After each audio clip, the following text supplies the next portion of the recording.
본문 말씀을 통해서 닫힌 문, 열린 문, 닫힌 문과 열린 문이란 제목으로 하나님 말씀 증거하겠습니다. 문이 닫혀 있을 때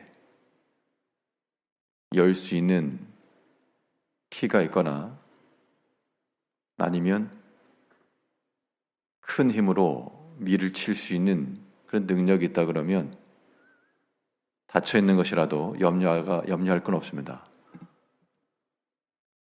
우리 신앙인의 앞에서 우리 인생의 길 앞에서 여러 가지 닫힌 문들이 있을 때 이것이 열릴 수 있을 것이라고 하는 그 믿음이 있으면 우리는 어떤 조건에서라도 우리의 길을 찾을 수가 있고 우리의 나아갈 그 길을 확보할 수가 있습니다.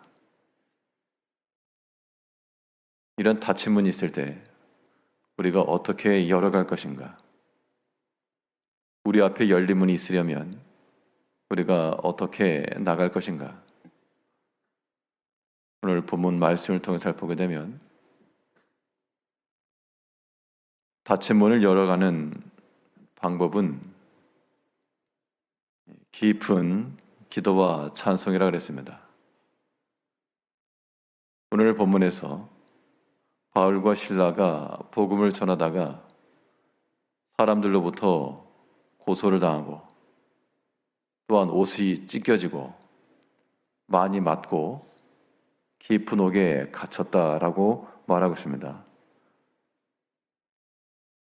23절에서는 많이 친 후에 옥에 가두고 간수에게 명하여 든든히 지키라 하니 그가 이러한 명령을 받아 그들을 깊은 옥에 가두고 그 발을 착고에 든든히 채웠더니 바울과 실라가 개인의 영달을 위해서 지금 이런 감옥에 갇힌 거 아닙니다. 주를 위해 수고하다가 복음 전하다가 당연히 주께서 좋은 길 열어주시고 어려운 것도 막아주시고 대적하는 손길들 물리쳐 주시고 그래야 되겠는데 오히려 많이 맞고 옷도 찢기고 감옥에 갇혔고 든든히 채우라 했기 때문에 이거 뭐 도망갈 길도 없고 그때 이 바울과 실라가 굳게 닫혀있던 그 문 앞에서 어떠한 비밀번호를 눌렀는가? 그 깊은 옥에서 굴하지 않고 깊은 기도와 찬송을 흘려보냈습니다. 그것이 곧 그 문이 열린 계기가 되었습니다. 25절에 한밤중에 바울과 실라가 기도하고 하나님을 찬송하며 주 예수들이 듣더라. 이에 갑자기 큰 지진이 나서 옥토가 움직이고 문이 곧 다 열리며 모든 사람의 매인 것이 다 벗어진지라. 바울과 실라가 깊은 옥에 갇혔고 더 이상 소망이 없기 때문에 나갈 방도도 없었을 것인데 그런데 그들이 한밤중에 일어나 기도하고 하나님을 찬송했다 그랬습니다.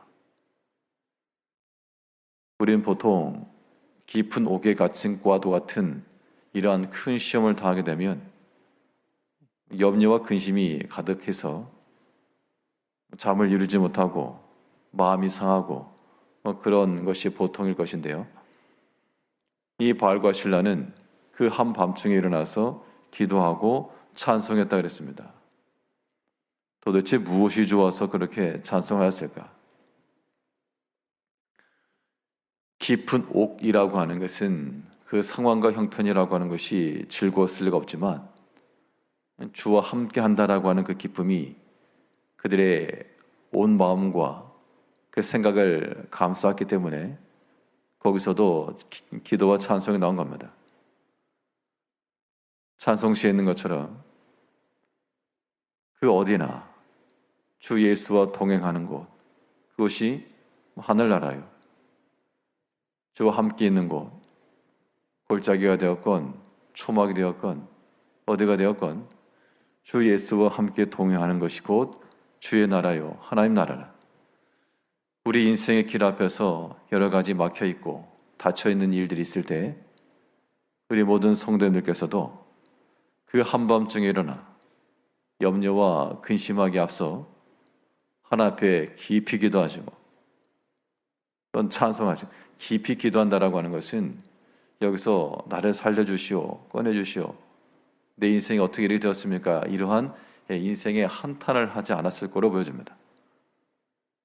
왜냐하면 그들의 입에서 찬송이 나왔다라고 하는 것은 분명 하나님께서 하신 일들을 생각을 하는 게 분명했고, 찬송이라고 하는 것은 결국 감사의 표현이기 때문에 그들이 비록 감옥에 갇혔으나 그러나 주를 위하여 이러한 고난과 박해받는 것을 분명히 그들은 기뻐했을 것이고, 그리스도의 영광에 동참하기 위해서는 그의 고난에도 동참해야 될 것을 얘기를 했는데, 이러한 주와 함께 고난받는 것이 얼마나 기쁜 일이냐. 세상에 믿지 않는 사람들 중에는 이 늦은 시간까지 쾌락과 향락에 젖어 사는 사람들이 많은데, 우리는 무슨 복을 타고 나서 이렇게 주를 위해서 일하다가 고난을 받아 이 감옥까지 갇혔는가? 이것은 감옥이 아니라 우리에게 영적인 큰 호텔과도 같다. 그런 마음이 아니고서는 이 기도와 찬송이 나올 리가 없겠죠. 이제 우리가 하나님 앞에서 믿음으로 살아간다는 것, 우리 앞에 닫힌 문과 깊은 옥이 있을 때 이거 탈출하면 되는 거죠. 깊은 옥이라도 깊은 기도와 찬송으로 이 모든 것을 탈출하고, 내가 탈출하려고 안 해도 하나님께서 문을 열어주신다 그랬습니다. 그 기도와 찬송 소리는 하나님 나라의 문을 여는 이 비밀번호와 같아가지고 안 열어줄 수 없는 겁니다. 오늘 본문에도 보면 큰 옥에 갇혀 있었지만 어떻게 되었는가? 26절에 이에 갑자기 큰 지진이 나서 옥토가 움직이고 문이 곧 다 열리며 모든 사람이 매이는 것이 다 벗어진지라. 운 좋게 타이밍에 딱 맞았다라기보다도 그들의 기도와 찬송이 나타날 때 하나님께서 역사하신 것이 분명합니다. 그러므로 그들이 문이 열릴 때까지는 닫힌 문이었고, 그들이 그곳에서 나가기 전까지는 깊은 옥이었습니다. 그러나 깊은 기도와 그 찬송 가운데, 깊은이라고 하는 말은 한밤중에 언제 기도하는가 그 타이밍도 중요해서요. 우리가 한밤중에 아무도 찾지 않고 아무도 깨어있지 못하는 시간들에 깨어서 우리가 주 앞에 엎드려 간구하고 구하는 것은 깊은 기도와 깊은 찬송이 되는 겁니다. 그러면 하나님께서 하나님의 때에 이 옥토를 움직여서 문 여시고 벗기신 하나님께서 우리의 문제를 해결하지 못할 그런 능력 없는 하나님이신가? 우리는 하나님을 그렇게 믿지 않으므로 깊은 옥에 갇히고 문이 굳게 닫혔을지라도 하나님 앞에 더 깊은 기도와 감사와 찬송을 가지고 나갈 수 있는 우리 성도님들이 되셔야 되겠습니다. 깊은 옥에 갇혀서 그들의 문이 닫혔지만 이것이 또 열린 문이 되는 그 방편은 그 닫힌 문이라고 하는 것을 깊은 기회로 삼아야 됩니다. 어떤 의미인가 하면 이 바울과 실라가 처한 상황은 참 누가 도와줄 수 없는 그런 안 좋은 일이었습니다. 형편이었습니다. 그때 이 바울과 실라는 기도와 찬송을 하면서 그 개인의 신앙만 아니라 또한 그 감옥에 함께 갇혀있던 다른 사람들에게 듣게 한 겁니다. 이건 분명 바울과 실라의 의도된 그러한 표현이라고도 볼 수 있겠는데요. 25절을 보면 한밤중에 바울과 실라가 기도하고 하나님을 찬송하며 죄수들이 듣더라. 그러니까 본인들이 처한 상황은 사람이 갈 수 있는 가장 낮은 자리입니다.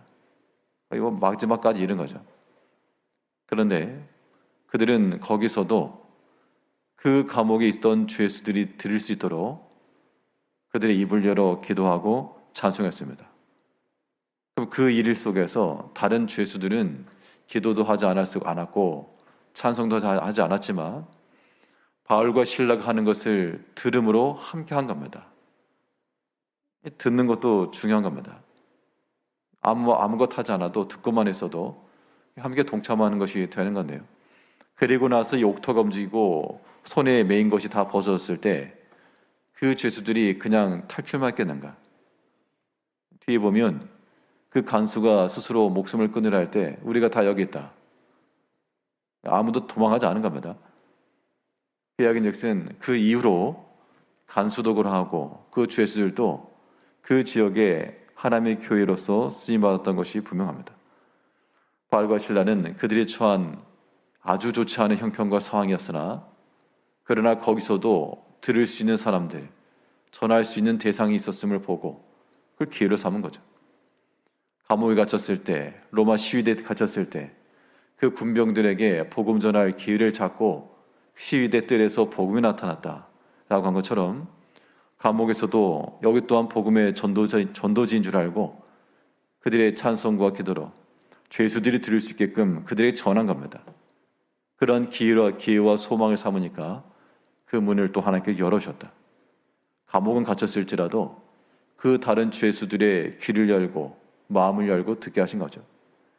이제 우리의 모든 삶 속에서 우리 닫힌 문이 있을 때 하나님 앞에 깊은 기도와 찬송으로 또한 모든 것을 깊은 기회와 소망을 삼고 이 모든 것을 다 이겨나가시는 닫힌 문 중에서라도 열린 문을 찾고 나가는 성도님들이 되시기를 바라겠습니다. 기도하겠습니다.